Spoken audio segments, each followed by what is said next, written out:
আসসালামু আলাইকুম সুপ্রিয় দর্শক, আশা করি সবাই ভালো আছেন। আবহাওয়ার নতুন গুরুত্বপূর্ণ নিউজ আপডেট। শুক্রবার 18 তারিখ কেমন থাকছে বাংলাদেশের আবহাওয়া, বাংলাদেশের কোন কোন বিভাগ বা জেলাগুলোর উপর দিয়ে ঝড় বৃষ্টি হওয়ার সম্ভাবনা রয়েছে, সেই সকল নতুন গুরুত্বপূর্ণ নিউজ আপডেট আজকের এই ভিডিওতে আপনারা জানতে পারবেন। তো শুক্রবার 18 তারিখ কেমন থাকছে বাংলাদেশের আবহাওয়া, অবশ্যই এই ভিডিওতে একটি লাইক করে চ্যানেলটিকে সাবস্ক্রাইব করে রাখুন পরবর্তী খবর পাওয়ার জন্য। আর কে কোন জেলা থেকে এই ভিডিওটা দেখছেন অবশ্যই কমেন্ট করে জানিয়ে দিতে পারেন। তো শুক্রবার 18 তারিখ দেখা যাচ্ছে বাংলাদেশের ঢাকা, ময়মনসিংহ, সেই সাথে সিলেট, একই সাথে চট্টগ্রাম, রংপুর, রাজশাহী, এই সকল বিভাগের উপর দিয়ে কিন্তু সকাল থেকে বৃষ্টিপাতের সম্ভাবনা রয়েছে। প্রথমে রয়েছে ঢাকা বিভাগ। তো শুক্রবার 18 তারিখ সকাল থেকে দেখা যাচ্ছে ঢাকা বিভাগের যেসব জেলাগুলো রয়েছে এই সব জেলাগুলোর উপর দিয়ে কিন্তু বজ্রসহ বৃষ্টিপাতের সম্ভাবনা রয়েছে। তো ঢাকা বিভাগের যেসব জেলাগুলো রয়েছে ঢাকা, তারপরে এদিক দিয়ে রয়েছে মানিকগঞ্জ, ফরিদপুর, তারপরে মুন্সিগঞ্জ, গাজীপুর, নারায়ণগঞ্জ, গোপালগঞ্জ, নরসিংদী, কিশোরগঞ্জ, তারপরে মাদারীপুর, শরীয়তপুর, টাঙ্গাইল, রাজবাড়ী, এই সকল জেলার উপর দিয়ে কিন্তু সকাল থেকে মেঘলা আবহাওয়া বিরাজ করতে পারে। সেই সাথে দেখা যাচ্ছে ঢাকা বিভাগের ভারী বৃষ্টিপাতের সম্ভাবনা রয়েছে ঢাকা, সেই সাথে এদিক দিয়ে রয়েছে মানিকগঞ্জ, তারপরে মুন্সিগঞ্জ, তারপরে গাজীপুর, নারায়ণগঞ্জ, গোপালগঞ্জ, নরসিংদী, কিশোরগঞ্জ, তারপরে শরীয়তপুর, টাঙ্গাইল, এই সকল জেলার উপর দিয়ে কিন্তু ভারী বৃষ্টিপাতের সম্ভাবনা রয়েছে সকাল থেকেই। কিছু কিছু জায়গায় হালকা থেকে মাঝারি ধরনের বৃষ্টিপাত হতে পারে। তো সেই সাথে দেখা যাচ্ছে সিলেট বিভাগের যেসব জেলাগুলো রয়েছে এখান দিয়ে কিন্তু ভারী বৃষ্টিপাত হতে পারে মৌলভীবাজার, সেই সাথে সিলেট বিভাগের জেলাগুলো দিয়ে। তো সিলেট বিভাগের সিলেট, হবিগঞ্জ, মৌলভীবাজার, সুনামগঞ্জ, এই সকল জায়গা দিয়ে কিন্তু সকাল থেকেই হালকা থেকে মাঝারি ধরনের বৃষ্টিপাত হতে পারে। তো সেই সাথে দেখা যাচ্ছে ময়মনসিংহ বিভাগের যেসব জেলাগুলো রয়েছে এখান থেকে কিন্তু বজ্রসহ ভারী বৃষ্টিপাতের সম্ভাবনা রয়েছে। তো ময়মনসিংহ, নেত্রকোনা, শেরপুর, জামালপুর, এই সকল জেলা দিয়ে।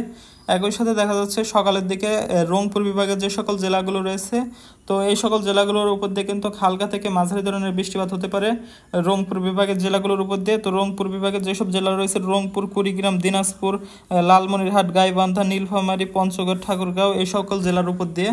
সেই সাথে দেখি আমরা যদি এদিকে দেখি, এদিকে রয়েছে রাজশাহী বিভাগ। তো রাজশাহী বিভাগের আবহাওয়াটা কিন্তু সকাল থেকেই বেশ মেঘলা আবহাওয়া বিরাজ করতে পারে। একই সাথে কিছু কিছু জায়গায় হালকা বৃষ্টিপাত হতে পারে রাজশাহী। সেই সাথে এদিক দিয়ে রয়েছে খুলনা বিভাগের জেলাগুলোর উপর দিয়ে।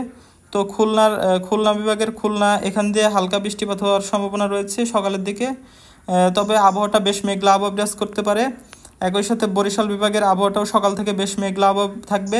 সেই সাথে দেখা যাচ্ছে চট্টগ্রাম বিভাগের জেলাগুলোর উপর দিয়ে কিন্তু বজ্রসহ ভারী বৃষ্টিপাত হওয়ার সম্ভাবনা রয়েছে। তো চট্টগ্রাম বিভাগের যেসব জেলাগুলো রয়েছে চট্টগ্রাম, তারপরে বান্দরবন, কক্সবাজার, রাঙামাটি, চাঁদপুর, খাগড়াছড়ি, তারপরে চট্টগ্রাম, লক্ষ্মীপুর, কুমিল্লা, নোয়াখালী, এই সকল বিভাগীয় জেলাগুলোর উপর দিয়ে কিন্তু সকাল থেকে হালকা থেকে মাঝারি কিছু কিছু জায়গায় কিন্তু ভারী বৃষ্টিপাত হতে পারে চট্টগ্রামের এদিক দিয়ে। সেই সাথে দেখা যাচ্ছে বাংলাদেশের সকালের দিকে কিন্তু আবহাওয়াটা এরকম মেঘলা আবহাওয়া বিরাজ করবে। তো একই সাথে আমরা যদি শুক্রবার 18 তারিখে একটু দুপুরের দিকের আবহাওয়াটা দেখি, তো দুপুরের দিকে কেমন থাকছে বাংলাদেশের আবহাওয়া। তো দুপুর 1টার দিকে দেখা যাচ্ছে বাংলাদেশের বরিশাল বিভাগের জেলাগুলোর উপর দিয়ে কিন্তু ভারী বৃষ্টিপাত হতে পারে। তো বরিশাল বিভাগের যে সকল জেলাগুলো রয়েছে বরিশাল, পটুয়াখালী, ফিরোজপুর, তারপরে বরগুনা, ভোলা, এই সকল জেলাগুলোর উপর দিয়ে কিন্তু বজ্রসহ ভারী বৃষ্টিপাতের সম্ভাবনা রয়েছে। একই সাথে খুলনা বিভাগের সাতক্ষীরা, সেই সাথে সুন্দরবনের এই সাইডটা দিয়ে কিন্তু ভারী বৃষ্টিপাত হতে পারে। একই সাথে দেখা যাচ্ছে রাজশাহী বিভাগের রাজশাহীর এদিক দিয়ে, চাঁপাইনবাবগঞ্জ, এদিক দিয়ে কিন্তু বৃষ্টিপাতের সম্ভাবনা রয়েছে। সেই সাথে আমরা যদি এদিকে দেখি তো দুপুরের দিকে দেখা যাচ্ছে চট্টগ্রাম বিভাগের যে সকল জেলা রয়েছে এখান দিয়ে কিন্তু বজ্রসহ হালকা থেকে মাঝারি ধরনের বৃষ্টিপাত হতে পারে। তো চট্টগ্রাম বিভাগের চট্টগ্রাম, তারপরে মহেশখালী, এদিক দিয়ে রয়েছে কক্সবাজার, তারপরে থানচি সহ পাহাড়ি অঞ্চলগুলো দিয়ে। একই সাথে এদিক দিয়ে রয়েছে ফটিকছড়ি, খাগড়াছড়ি, রাঙ্গামাটি, সেই সাথে এদিক দিয়ে রয়েছে কুমিল্লা, একই সাথে ফেনী, এই সকল জায়গা দিয়ে কিন্তু দুপুরের দিকে বৃষ্টিপাতের সম্ভাবনা রয়েছে শুক্রবার 18 তারিখ। সেই সাথে দেখা যাচ্ছে সিলেট, ময়মনসিংহ, ঢাকা, এই সকল বিভাগের আবহাওয়াটা আংশিক মেঘলা থাকতে পারে দুপুরের দিকে। তবে সেরকম কোনো বৃষ্টিপাতের সম্ভাবনা নেই, তবে হালকা বৃষ্টিপাত হতে পারে। একই সাথে দেখা যাচ্ছে রংপুর বিভাগের আবহাওয়াটাও কিন্তু দুপুরের দিকে এরকমই মেঘলা আবহাওয়া বিরাজ করতে পারে শুক্রবার 18 তারিখ। সেই সাথে আমরা যদি একটু বিকালের দিকের আবহাওয়াটা দেখি, তো বিকাল বা সন্ধ্যার দিকে দেখা যাচ্ছে বাংলাদেশের জেলাগুলোর আবহাওয়াটা আংশিক মেঘলা আবহাওয়া বিরাজ করতে পারে। সেই সাথে বরিশাল, তারপরে খুলনা বিভাগের জেলাগুলো দিয়ে কিন্তু বৃষ্টিপাত হতে পারে। খুলনা বিভাগের খুলনা, সাতক্ষীরা, যশোর, সেই সাথে মেহেরপুর, একই সাথে কুষ্টিয়া, এই সকল জায়গাতে কিন্তু সকালের এই সকল জায়গাতে কিন্তু বিকাল বা সন্ধ্যার দিকে বৃষ্টিপাতের সম্ভাবনা রয়েছে।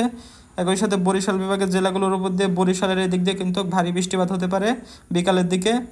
সেই সাথে ঢাকা বিভাগের মানিকগঞ্জ, তারপরে এদিক দিয়ে দেখা যাচ্ছে কাপাসিয়া, তারপরে কিশোরগঞ্জ, সেই সাথে দিক দিয়ে টাঙ্গাইল সহ ঢাকা বিভাগের জেলার আবহাওয়াটা কিন্তু বিকালের দিকে মেঘলা আবহাওয়া বিরাজ করবে, হালকা থেকে মাঝারি ধরনের বৃষ্টিপাত হওয়ার সম্ভাবনা রয়েছে এইসব জেলাগুলোর উপর দিয়ে। সেই সাথে দেখা যাচ্ছে চট্টগ্রাম বিভাগের আবহাওয়াটা বিকালের দিকে আংশিক মেঘলা থাকতে পারে। সেই সাথে সিলেট, তারপরে ময়মনসিংহ, রংপুর, রাজশাহী এই সকল বিভাগের আবহাওয়াটা বিকালের দিকে মেঘলা আবহাওয়া বিরাজ করবে। একই সাথে আমরা যদি একটু রাত 9টার দিকের আবহাওয়াটা দেখি, তো রাত 9টার দিকে দেখা যাচ্ছে বাংলাদেশের সিলেট সেই সাথে দিক দিয়ে রংপুর, এখান দিয়ে কিন্তু হালকা থেকে মাঝারি ধরনের বৃষ্টিপাত হতে পারে। সেই সাথে দেখা যাচ্ছে বাংলাদেশের বিভাগীয় জেলাগুলোর আবহাওয়া আংশিক হালকা মেঘলা আবহাওয়া বিরাজ করতে পারে রাতের দিকে।